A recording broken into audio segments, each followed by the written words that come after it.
Halina't talakayan natin ang Underwood-Simmons Act. Ano nga ba ito?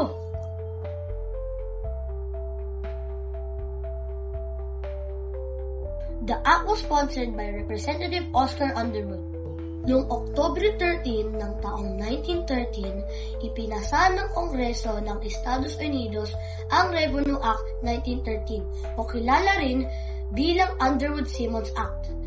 Ito ay nagtatakda ng malayang kalakalan sa pagitan ng Estados Unidos at Pilipinas, kung saan malayang nakapagpapadala ng mga produkto ang bansang Amerika sa Pilipinas nang walang buwis. Ganun na lamang din ang ating bansang Pilipinas, ngunit hindi ito agad na sinang-ayunan ng mga Amerikanong nasa sektor ng agrikultural, lalo na sa usapin ng pag-angkat ng bigas dahil mayroon din silang sariling mga lupain na nagsusupply ng mga itong kanilang bansa. Natatakot ang mga Amerikano na maging kakumpetensya nila ang mga produkto ng ating bansa. Maraming mga resident commissioners ang hindi sang-ayon sa panukalang ito dahil naiisip nilang hindi magkakaroon ng sariling kasarinlan ang Pilipinas sa darating na panahon, sapagkat magiging palaasan ng lamang ang mga Pilipino sa produktong Amerikano.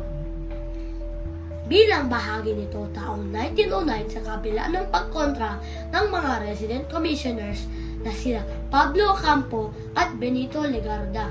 Bagamat malaki ang mga buwis na ipinataw sa mga agricultural na produkto ng ating bansa tulad ng asukal, tabako at bigas. Ito ay naging daan rin sa ating bansa upang magkaroon ng mga pundo para sa iba't ibang aspekto ng ating pangailangan.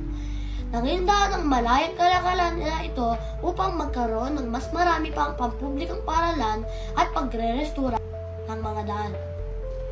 Maliban sa tinangkilik rin ng mga Amerikano ang ating produkto, ay siya rin epekto nito sa ating bansa.